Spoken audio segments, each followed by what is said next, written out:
Hello engineers, welcome back to my another new video. আজকে আমরা দেখব কিভাবে সুইপ বোস বেস কাজ করে। সুইপ বেস আসলে কিভাবে ব্যবহার করা হয়। আমরা কোনো পাইপ তৈরি করার ক্ষেত্রে সুইপ বোস বেস কমান্ডটি ব্যবহার করে থাকি। তো চলুন শুরু করি। এখানে আমি একটা 2D স্কেচ এঁকেছি। এবার আমি সুইপে যাব। স্কেচটাকে সিলেক্ট করে সুইপে গেলাম। সুইপে যাওয়ার সাথে সাথে এখানে দুইটা জিনিস বেরোলো, একটা হচ্ছে স্কেচ প্রোফাইল আর একটা সার্কুলার প্রোফাইল। প্রথমে আমরা সার্কুলার প্রোফাইলটা দেখি। সার্কুলার প্রোফাইলে ক্লিক করলাম। ক্লিক করার পরে এখানে স্কেচটা সিলেক্ট করা আছে, আমি ডিলিট করে দিই। এই স্কেচটা সিলেক্ট করে দিই। এখানে একটা সার্কুলার প্রোফাইল, একটা পাইপ তৈরি হলো। এখানে থিন আছে, আরো অপশন আদার্স অপশন আছে। আমি যদি থিন করি দেখেন, তাহলে পাইপটা ফাঁপা হবে। দেখেন, এই যে আমার একটা পাইপ তৈরি হলো।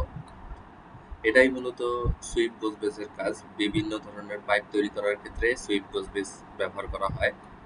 তো আমি আরেকভাবে দেখাই। সুইপ বোস বেসটা ডিলিট করে দিই।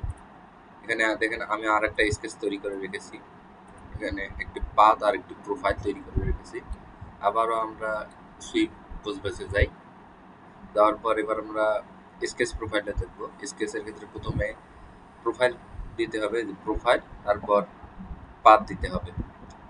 আমরা প্রোফাইল তৈরি করেছি এটা। আমরা প্রথমে প্রোফাইল দিই, সিলেক্ট প্রোফাইল, তারপর পাথটা দিই। তারপর আমি যদি থিন করতে চাই, থিন করতে পারবো। কতটুকু থিকনেস দিব সেটা দিতে পারবো। এটাই হচ্ছে মূলত সুইপ বোস বেস কমান্ডের কাজ।